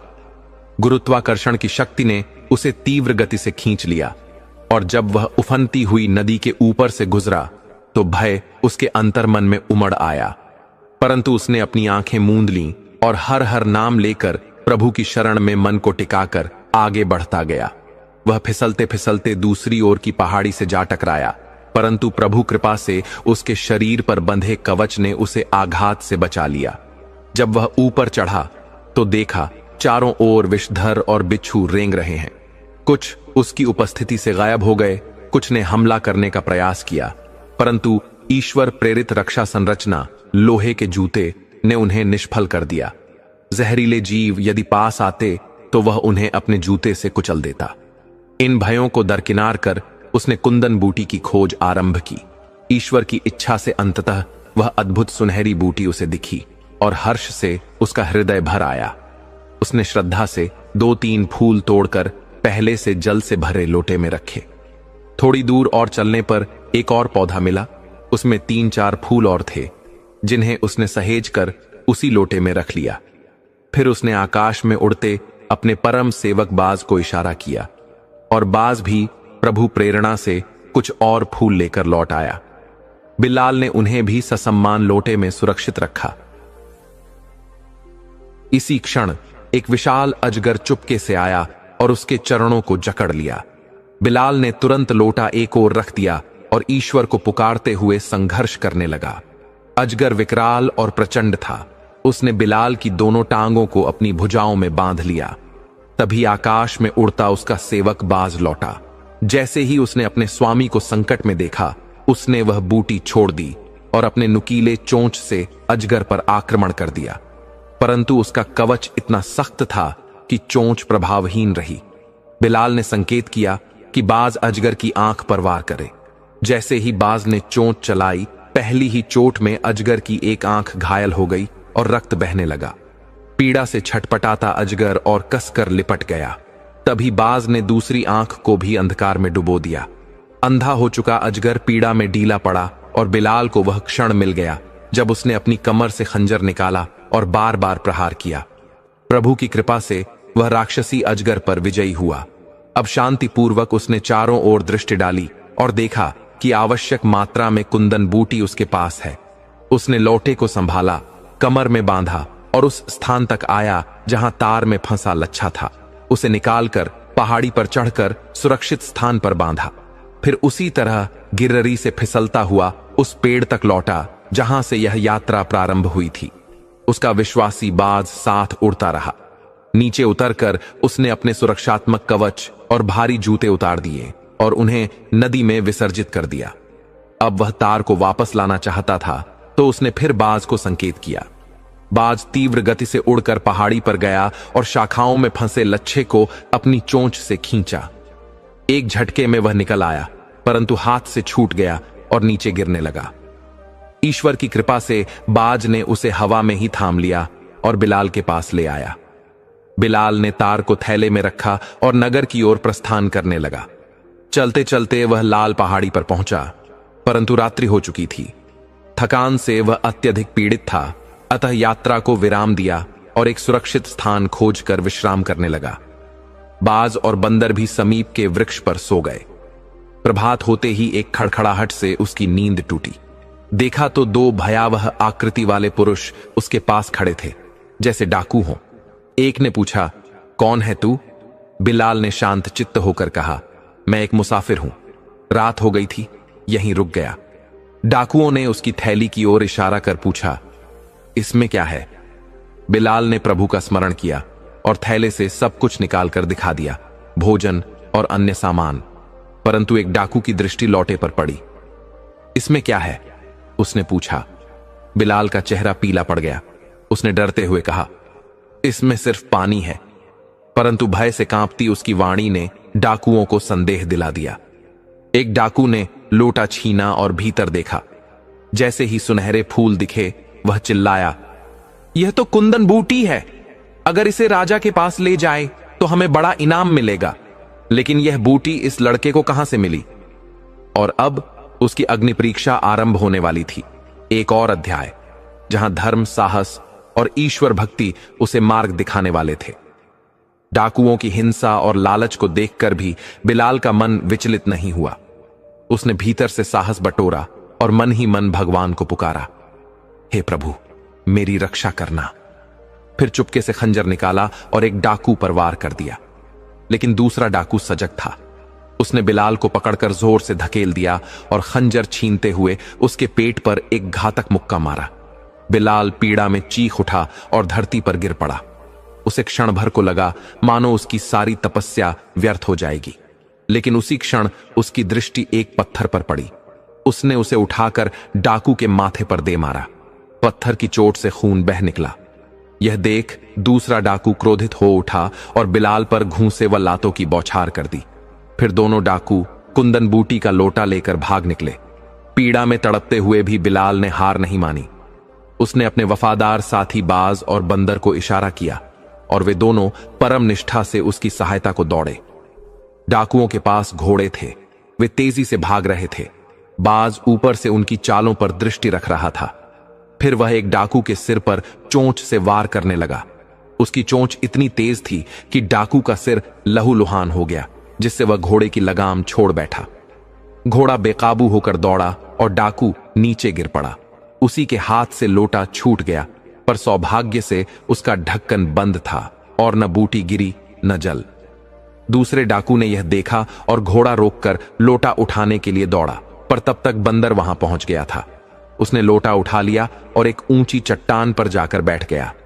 डाकू उसके पीछे दौड़ा, परंतु चट्टान इतनी ऊंची थी कि वह ऊपर चढ़ न सका। बाज ने यह देखा और घोड़ों पर हमला कर दिया। घोड़े डरकर भागने लगे और डाकू उन्हें रोकता रहा, लेकिन अंततः हारकर घोड़े भाग निकले। बंदर शांतिपूर्वक ऊपर बैठा सब देख रहा था। घायल डाकू धीरे धीरे पास आया। दूसरे डाकू ने कहा, तू मेरे कंधे पर चढ़, मैं लौटा ले आता हूं। घायल डाकू नीचे बैठ गया और दूसरा उसके कंधे पर चढ़ गया। जैसे ही वह खड़ा हुआ, बाज ने ऊपर से तीव्र गोता लगाया और निचले डाकू की पीठ पर वार किया। उसकी पीठ से मांस उधड़ गया और वह चिल्लाते हुए गिर पड़ा। ऊपर वाला डाकू भी उसके साथ नीचे गिरा और मुंह बुरी तरह फट गया। डाकू समझ न पाया कि उसे गिराने वाला कौन है। उसने गलती से अपने ही साथी पर गुस्सा जताया। घायल डाकू बोला, मैंने कुछ नहीं किया, यह बाज था। जैसे ही उन्होंने बाज की ओर देखा, उनका ध्यान बंदर से हट गया। बंदर चुपचाप चट्टान से नीचे उतरा, लौटा वहीं रखा और डाकुओं के पास आकर जिस डाकू की नाक फटी थी उसे जोरदार तमाचा मारा। डाकू चीख पड़ा, अरे इस बंदर ने मेरी नाक काट दी। वह गुस्से में बंदर के पीछे दौड़ा और दूसरा भी उसके पीछे। तभी बाज ने फिर एक डाकू की खोपड़ी पर हमला किया। पहले से घायल डाकू और तड़प उठा और गुस्से में एक पत्थर उठाकर बाज की ओर फेंका, लेकिन वह इतने ऊपर उड़ रहा था कि पत्थर बेकार गया। दूसरा डाकू चट्टान पर चढ़ने की कोशिश करने लगा, पर बंदर ने उसकी टांग पर काट लिया और वह दर्द से गिर पड़ा। फिर बंदर चट्टान पर लौट गया और उन्हें चिढ़ाने लगा। हार मानकर एक डाकू बाज के भय से भाग निकला, लेकिन तभी उसका पैर चट्टान से टकराया और वह खाई में गिरकर समाप्त हो गया। दूसरे डाकू ने फिर प्रयास किया, लेकिन बंदर उस पर छोटे छोटे पत्थर फेंकता रहा। हर वार से वह नीचे गिरता गया। अंत में वह भी डर के मारे वहां से भाग खड़ा हुआ। बाज ने चट्टान पर रखा लोटा उठाया और उड़कर बिलाल के पास लाया। बंदर भी कूदता हुआ उसके पीछे पीछे आया। बिलाल ने अपने दोनों प्रिय साथियों को देखा और संतोष की सांस ली। लौटे को देखकर उसे विश्वास हो गया कि उसकी तपस्या व्यर्थ नहीं गई।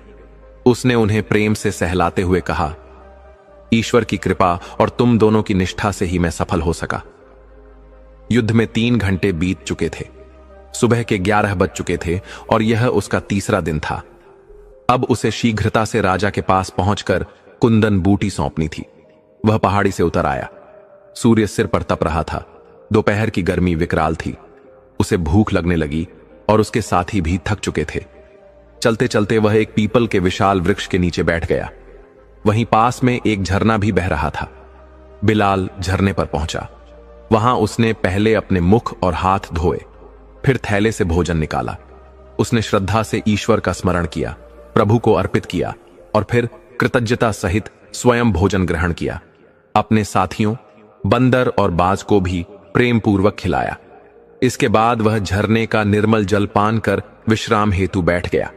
जल पीते समय उसकी दृष्टि झरने के पार गई। वहां एक व्यक्ति बाल्टी में जल भरकर जाता दिखाई दिया। इस वीराने में उसे देख बिलाल के मन में ईश्वर की प्रेरणा से जिज्ञासा जागी। वह मौन भाव से उसके पीछे चल पड़ा। वह व्यक्ति कुछ दूर जाकर एक चट्टानों के पीछे छिपे घर में प्रविष्ट हो गया, जो बाहर से बिल्कुल भी दिखाई नहीं देता था। बिलाल ने भीतर झांका। वहां एक बड़ा हॉल था जिसमें कुछ डाकू निश्चिंत होकर लेटे थे। यह देख उसका मन विचलित हुआ। भय ने उसे घेर लिया। वह चुपचाप लौटने लगा, परंतु आधे रास्ते में ही एक भयानक आकृति वाला डाकू उसके सामने आ गया। उसने बिलाल को पकड़ लिया और डाकुओं के अड्डे में ले गया। सरदार से कहा गया, यह लड़का सुरंग से आता दिखा, समझ नहीं आ रहा ये यहां कैसे पहुंचा। सरदार ने क्रोध में प्रश्न किया, कौन है तू और क्यों आया यहां? बिलाल ने शांत स्वर में उत्तर दिया, मैं एक यात्री हूं, मार्ग भटक गया और इधर आ निकला। परंतु एक डाकू ने संदेह प्रकट किया, यह जासूस लगता है। हो सकता है हमारे साथियों सांगोर और शेरा को इसी ने गिरफ्तार करवाया हो। सरदार क्रोध में आग बबूला हो गया। बोला, इसे बांध दो। और सभी डाकुओं ने मिलकर बिलाल को मजबूत रस्सियों से बांध दिया। फिर उसके चारों ओर घेरा बनाकर प्रहार करने लगे। बताओ, हमारे साथियों का क्या हुआ? नहीं तो मृत्यु निश्चित है। परंतु बिलाल मौन रहा। वह भीतर ही भीतर प्रभु का स्मरण करता रहा। हे प्रभु, मेरी रक्षा करना, मैं सत्य के पथ पर हूं। इतने में सरदार ने गंगू से पूछा, हीरानगर से क्या समाचार लाए हो? गंगू बोला, ठाकुर की पुत्री का विवाह है, लाखों का दहेज है, बारात आ चुकी है और संध्या को रवाना होगी। यदि अभी आक्रमण करें तो हमें अपार धन प्राप्त हो सकता है। सरदार की आंखों में लोभ की चमक उभरी। बोला, तैयारी करो, आज रात ही हमला करेंगे। सब डाकू अपने अस्त्र शस्त्र लेकर घोड़ों पर सवार होने लगे। जाने से पूर्व सरदार ने बिलाल को चेतावनी दी, यदि लौट कर आए और तूने सच नहीं बताया तो तुझे चीर कर जंगल के पशुओं को खिला देंगे। सब डाकू निकल गए। बिलाल भूमि पर पड़ा था, बंधनों में जकड़ा हुआ। वह असहाय था, पछता रहा था। काश मैं उस पुरुष का पीछा न करता। अब मेरी पुकार भी मेरे प्रिय साथियों तक नहीं पहुंच सकती। वहीं दूसरी ओर बंदर और बाज कुंदन बूटी के लोटे के पास प्रतीक्षा कर रहे थे। जब देर हुई, बंदर बेचैन हो उठा और उधर ही चल पड़ा। बाज ने यह देखा तो लौटे को पंजों में पकड़ उड़ चला। कुछ समय बाद बंदर सुरंग से होकर उस स्थान पर पहुंचा जहां बिलाल बंधा पड़ा था। बाज भी वहां आ गया। दोनों साथियों को देख बिलाल के हृदय को शांति मिली। उसने बंदर को संकेत किया, रस्सी काटो। बंदर ने पूरे परिश्रम से दांतों से रस्सी काटने की चेष्टा की, परंतु रस्सी बहुत मजबूत थी। वे दोनों चिंतित हो उठे। तभी बिलाल की दृष्टि दीवार पर टंगी तलवार पर पड़ी। उसने बाज को संकेत किया। बाज तुरंत उड़कर गया, चोंच से तलवार उठाई और बिलाल के पास रख दी। बिलाल धीरे धीरे खिसकते हुए दीवार तक पहुंचा और तलवार को अपने साथ खींच लिया। उसने तलवार को दीवार के सहारे खड़ा किया और अपने बंधे हुए हाथों की रस्सी तलवार की धार पर रगड़ने लगा। लगभग 15 मिनट के श्रम और धैर्य के बाद जब उसके मन में प्रभु का भरोसा जागृत था, रस्सी कट गई। फिर उसने अपने पैरों की रस्सियां भी उसी तलवार से काट डाली। उसके हाथ पैर सुन्न हो चुके थे, मगर वह पीड़ा की चिंता किए बिना प्रभु का स्मरण करता हुआ आगे बढ़ा। उसने कुंदन बूटी का लोटा उठाया और मुख्य द्वार की ओर चल पड़ा। अभी वह आधे रास्ते में ही था कि एक डाकू घर के भीतर आता दिखाई दिया। ये वही डाकू था जिसने लाल पहाड़ी पर उससे लौटा छीना था। उसके नाक से अब भी रक्त बह रहा था और सिर पर गहरे घाव थे, बाज और बंदर के आघातों के चिन्ह। अब वह डाकू अपने अड्डे पर लौट आया था। वहां किसी को न देखकर वह निश्चिंत होकर उस कोने की ओर बढ़ा जहां बिलाल छिपा हुआ था। बिलाल को प्रतीत हुआ कि शायद डाकू ने उसे देख लिया है। उसने तलवार को कसकर पकड़ा और भीतर से ईश्वर को पुकारा, हे प्रभु, यदि यह मेरे समीप आता है तो मैं अपनी मां के न्याय के लिए इससे युद्ध करूंगा। डाकू लोहे के एक बड़े संदूक के पास पहुंचा। उसने ताले को देखा जो बड़ा मजबूत था। एक लोहे की सलाख उठाई और ताले को तोड़ दिया। संदूक खुलते ही उसकी आंखों में चमक आ गई। सामने सोने चांदी के आभूषण, सिक्के और रत्न भरे पड़े थे। डाकू एक खाली बोरी उठाकर उसमें सब कुछ भरने लगा। बिलाल छाया में खड़ा यह सब देख रहा था। तभी उसकी दृष्टि मां की चूड़ियों पर पड़ी। उस क्षण मां का कोमल चेहरा उसकी आंखों में तैर गया। उसे भान हुआ कि इन्हीं डाकुओं ने उसकी मां की हत्या की थी। उसका अंतर्मन क्रोध और न्याय की भावना से कांप उठा। उसने तलवार उठाई और चट्टान के पीछे से निकलकर डाकू पर वार किया, परंतु डाकू सतर्क था। वह झुक गया और तलवार संदूक पर जा गिरी। डाकू ने तुरंत सलाख उठा ली और जैसे ही बिलाल ने फिर से वार करना चाहा, उसने अपनी सलाख से वार किया, जिससे तलवार हाथ से गिर गई। बिलाल ने संदूक के पीछे छिपकर अपने प्राणों की रक्षा करनी चाहिए, पर डाकू ने फिर से सलाख उठाकर वार करना चाहा। उसी समय आकाश में पंख फड़फड़ाते बाज ने चोंच से डाकू के हाथ पर वार किया, जिससे सलाख गिर गई। तुरंत ही बंदर ने लंबी छलांग लगाई और डाकू की नाक पर जोरदार तमाचा जड़ दिया। डाकू चिल्ला उठा, भयभीत होकर अपने सिर को पकड़ लिया। इस अवसर का लाभ उठाकर बिलाल ने सलाख उठाई और डाकू के सिर पर पूरी शक्ति से वार किया। डाकू भूमि पर गिर पड़ा और अचेत हो गया। बिलाल ने संदूक से अपनी मां की चूड़ियां निकाली, उन्हें आंखों से लगाया और चूमा। मां की स्मृति में आंसू बह निकले। उसने संदूक से अन्य आभूषण भी थैले में भरे और कुंदन बूटी का लोटा कमर से बांध लिया। वह बाहर निकला, थैला रखा और उसमें से बारीक लोहे का तार निकाला। फिर भीतर जाकर डाकू के हाथ पैर उसी तार से बांध दिए। इसके पश्चात वह पुनः बाहर निकला। तीसरे दिन का सूर्यास्त हो चुका था। प्रभु के आदेश और अपने संकल्प से प्रेरित होकर वह राजा के दरबार तक अगली भोर पहुंचने हेतु चल पड़ा। परंतु जब उसे यह ज्ञात हुआ कि उसकी मां की हत्या इन्हीं डाकुओं ने की थी, तो उसके अंतर्मन में प्रतिशोध की ज्वाला प्रज्वलित हो उठी। मार्ग में उसने घोड़ों के पद चिन्ह देखे और समझ गया कि डाकू उसी दिशा में जमींदार की बारात लूटने गए हैं। वह सोचने लगा कि इन्हीं पद चिन्हों से वे लौटेंगे। चलते चलते वह एक ऐसे वन में पहुंचा जहां ऊंची झाड़ियां और बलवान वृक्ष थे। यही वह स्थान था जहां उसने प्रतिशोध की योजना बनाई। अपने थैले से लोहे के तार निकालकर उसने दो वृक्षों के बीच बांध दिए ताकि कोई भी सवार उनमें उलझ जाए। बड़े बड़े पत्थर एकत्र कर उसने मार्ग में फैला दिए, जिससे गिरने पर गंभीर चोट लगे।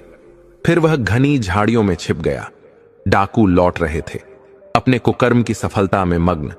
अंधकार में उन्हें तार नहीं दिखाई दिया। उनके घोड़े उलझे और सब गिर पड़े। कई डाकू तुरंत ही अचेत हो गए और जो बचे वे उठने में असमर्थ रहे।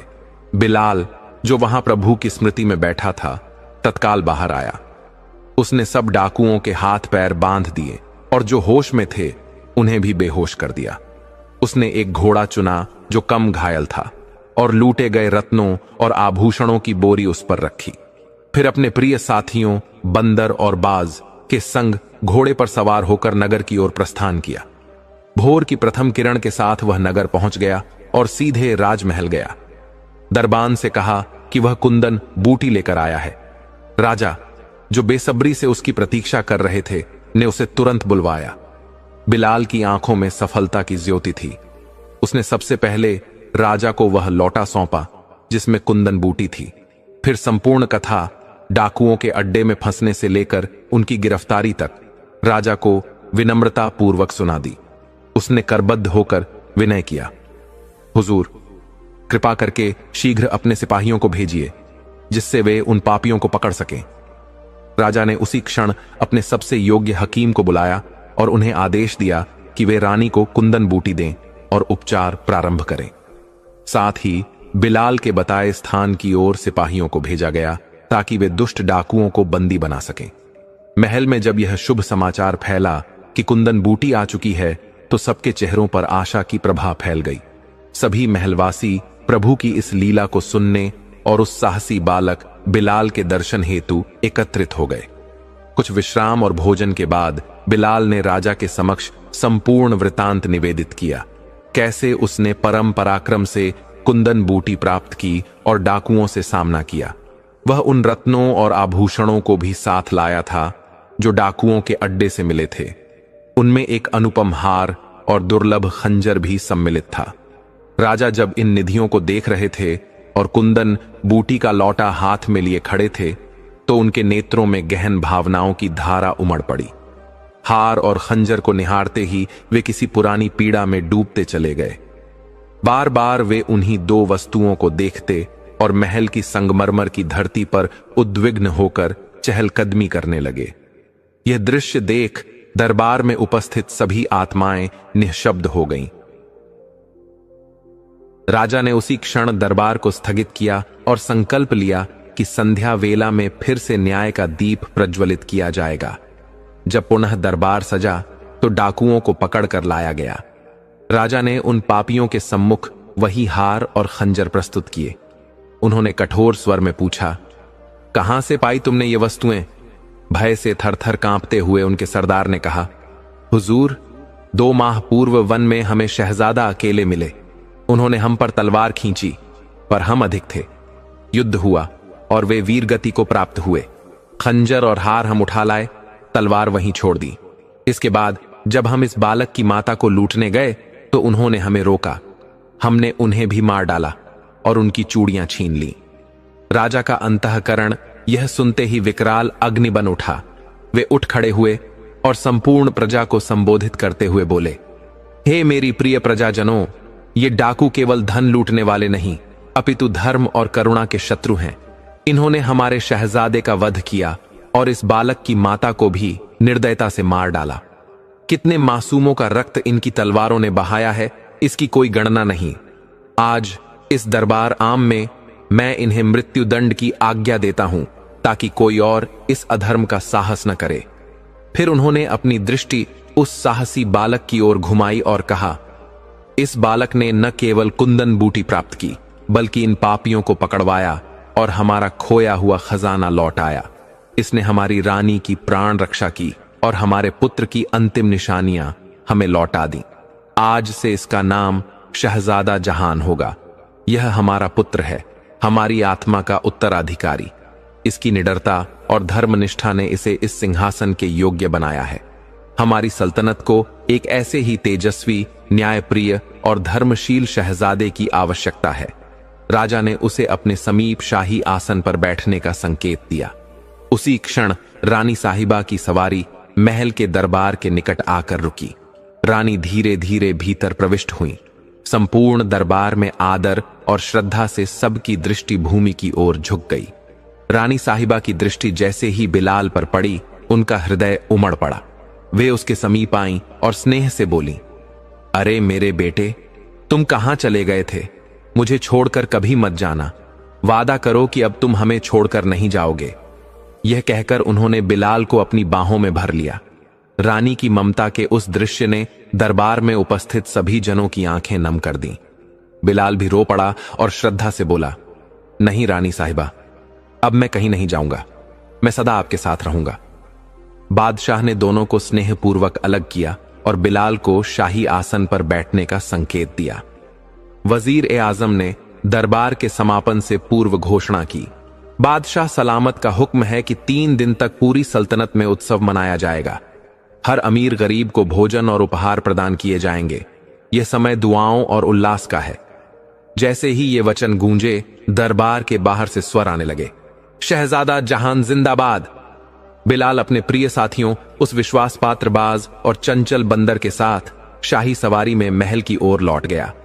वह जो कभी साधारण जीवन का एक निर्भीक और सच्चा पुत्र था, अब शाही जीवन की ओर अग्रसर हो चुका था। परंतु उसकी आत्मा, उसका भाव सदैव अपनी प्रजा और साथियों के लिए समर्पित रहा। प्यारे साथियों, प्रिय दर्शकों, कथा यहीं समाप्त नहीं होती। अभी जानना शेष है, इस संसार का सबसे बड़ा पापी कौन। बहुत समय पहले की बात है। एक गांव में एक युवक रहता था जो अपनी मां के प्रति सदैव उपेक्षा और अनादर का भाव रखता। वह उसकी भावनाओं को ठेस पहुंचाता और उसकी सेवा से विमुख रहता। वह उसे अजनबी की भांति देखता और कभी सहयोग नहीं करता। एक दिन उसी गांव में एक महान योगी आए। उन्होंने उस युवक को देखा और उसकी अंतर्व्यथा को जानकर कहा, तुम्हारे भीतर क्रोध है और यही क्रोध तुम्हारे जीवन को अंधकार में धकेल रहा है। यदि तुम अपनी मां के प्रति प्रेम और सम्मान का भाव जागृत कर सको तो तुम्हारे जीवन में शांति और समृद्धि अवश्य आएगी। युवक ने योगी की बातों को तुच्छ जानकर अनसुना कर दिया और जीवन में आगे बढ़ता रहा। पर कुछ समय पश्चात उसने अनुभव किया कि उसका जीवन रिक्त और दुखों से परिपूर्ण होता जा रहा था। उसे अपनी मां की स्मृति ने व्याकुल कर दिया, पर तब तक बहुत देर हो चुकी थी। जो मनुष्य अपनी माता का सम्मान नहीं करता वह इस जीवन में कभी सुखी नहीं हो सकता, क्योंकि मां ब्रह्मा स्वरूपा है। वह जीवन का सृजन करती हैं, उसका पालन करती हैं। उनके प्रेम और आशीर्वाद से ही जीवन में संजीवनी शक्ति प्रवाहित होती है। जो अपने माता पिता का आदर करता है, उनके चरणों में श्रद्धा रखता है, उनके आशीर्वाद को सिर माथे लेता है, वही सच्चा सुखी और समृद्ध होता है। दर्शक बंधु, यह कथा अब भी यही समाप्त नहीं होती। अब हम जानेंगे कि माता सीता से लंका में सर्प बनकर मिलने कौन गया था। प्रिय दर्शकों, बात उस समय की है जब भगवान श्री राम को माता कैकेयी के आग्रह पर 14 वर्षों का वनवास स्वीकार करना पड़ा। श्री राम अपने साथ लक्ष्मण और माता सीता को लेकर वन की ओर प्रस्थान कर गए। अनेक ऋषि मुनियों की कुटियों से होते हुए जब वे पंचवटी पहुंचे तो वहीं रहने लगे। एक दिन माता सीता ने वहां जंगल में एक हिरण देखा जो स्वर्ण जैसा प्रतीत होता था। यह हिरण असल में मायावी मारीच था, जिसे रावण ने भेजा था सीता हरण की योजना के तहत। रावण ने मारीच से कहा था कि वह श्री राम को वन में दूर तक बहका कर ले जाए और तभी वह सीता का अपहरण कर सकेगा। वह हिरण असली सोने का नहीं था, परंतु उसका रंग इतना सुनहरा और आकर्षक था कि सोने के समान प्रतीत होता था। जब माता सीता ने उस हिरण को देखा तो वे मोहित हो गईं। उन्होंने श्री राम से कहा कि यह हिरण कितना सुंदर है, इसे पकड़ लाइए।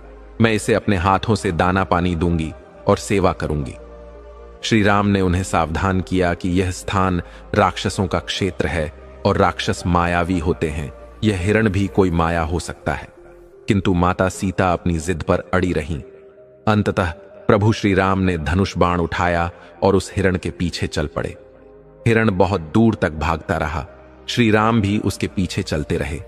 जब उन्होंने एक बाण चलाया तो वह हिरण जमीन पर गिर पड़ा और गिरते हुए हाय लक्ष्मण कहकर पुकारने लगा। यह आवाज मायावी थी और सीता के कानों तक पहुंची। उन्होंने घबराकर लक्ष्मण से कहा कि लगता है स्वामी संकट में हैं, आप शीघ्र जाकर उन्हें देखिए। लक्ष्मण ने स्पष्ट किया कि वे श्री राम की आज्ञा से सीता की रक्षा हेतु रुके हैं, वे नहीं जा सकते। किंतु सीता ने अनेक प्रकार से आग्रह किया, आरोप लगाए और अंततः उन्हें जाने को विवश कर दिया। लक्ष्मण जाने से पहले एक रेखा खींचकर माता सीता को समझा कर गए कि इस रेखा के बाहर न जाएं, क्योंकि कोई भी मायावी राक्षस छल कर सकता है। जैसे ही लक्ष्मण वहां से गए, रावण साधु के वेश में आया और कुटिया के पास पहुंचा। जब वह लक्ष्मण रेखा लांघने लगा तो वहां अग्नि प्रकट हो गई।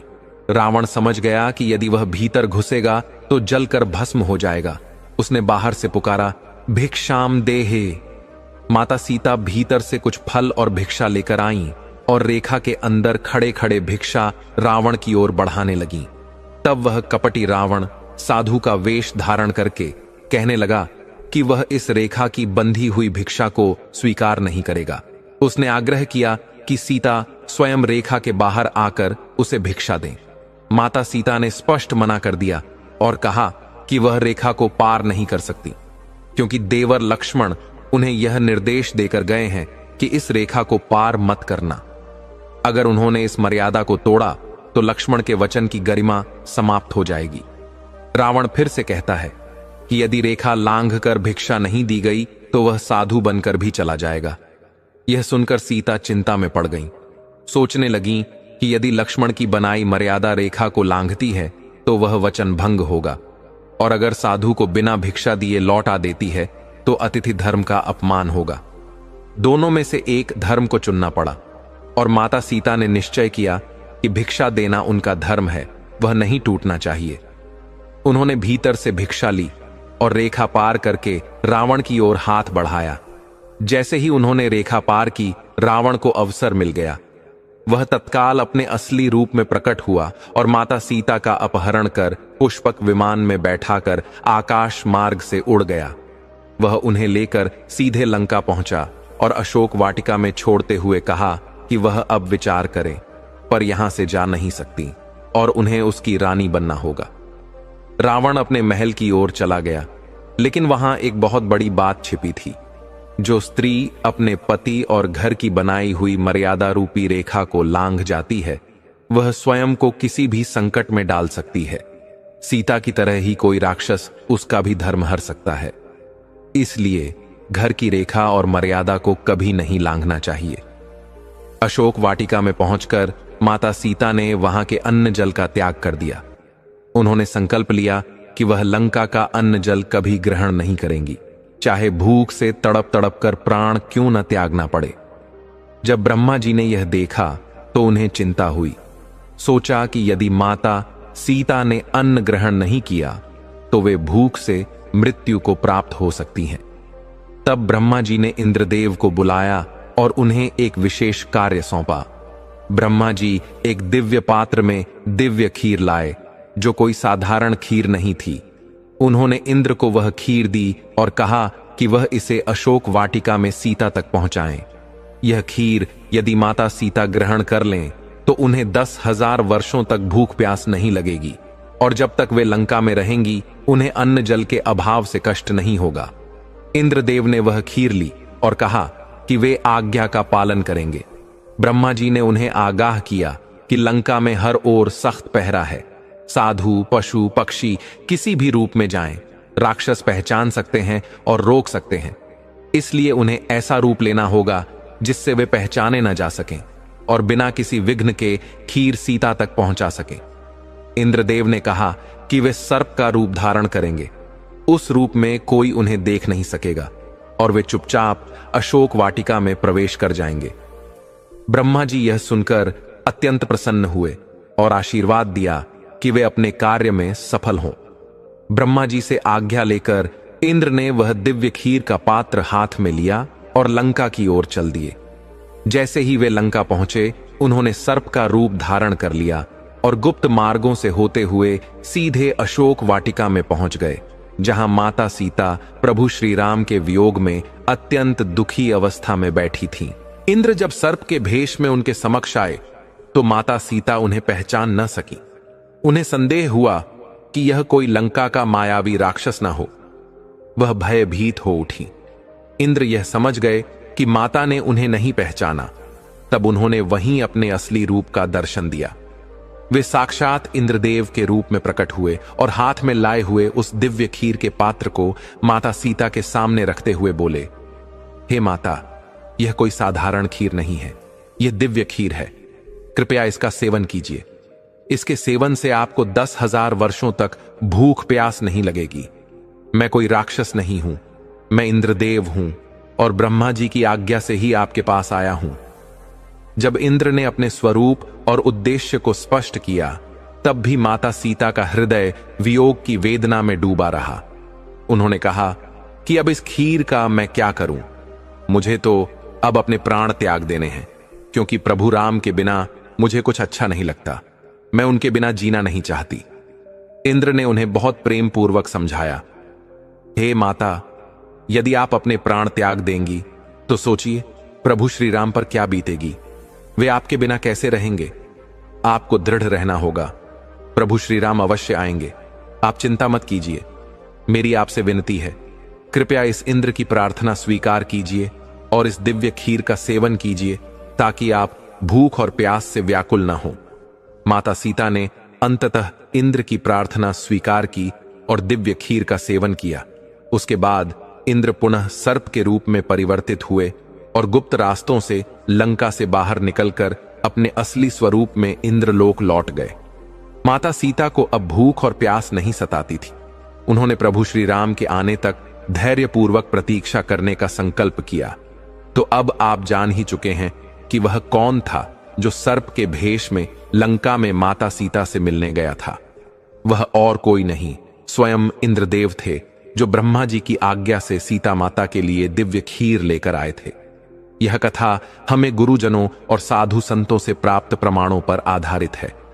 हमने इसी माध्यम से आपके समक्ष उसे प्रस्तुत किया है। प्रिय दर्शकों, जब संसार अंधकार से भर गया था, जब धर्म की प्रतीक्षा हो रही थी, जब माता सीता अशोक वाटिका में बैठकर केवल श्री राम का नाम जप रही थीं, तब कोई और नहीं, स्वयं शेषनाग सर्प रूप में उनके समीप आए। उन्होंने कोई शब्द नहीं कहा, केवल राम नाम लिखा और साक्षात यह सिद्ध कर दिया कि जो भक्त हृदय से पुकारता है, वहां ईश्वर किसी न किसी रूप में अवश्य प्रकट होते हैं। वह सर्प, वह मौन, वह दृष्टि, सबने मिलकर माता सीता को यह विश्वास दिलाया कि भगवान श्री राम आ रहे हैं। यह कथा केवल इतिहास नहीं, यह भक्ति का जीवंत उदाहरण है। यह दर्शाती है कि परमात्मा अपने प्रिय भक्तों को कभी अकेला नहीं छोड़ता। चाहे कोई बंधन हो, चाहे कोई काल हो, चाहे रावण की लंका ही क्यों ना हो, प्रभु की लीला वहां भी चलती है। जो राम नाम से जुड़ा है, वह संसार के हर बंधन से मुक्त है। अगर यह कथा आपके हृदय को छू गई हो, अगर आपने भी माता सीता के उस मौन विश्वास को अनुभव किया हो, तो कृपया हमारे चैनल को सब्सक्राइब कीजिए। भक्ति, पौराणिक रहस्य और आत्मा को स्पर्श करने वाली कथाओं के लिए हर दिन जुड़िए हमारे साथ। जय श्री राम, जय सीताराम।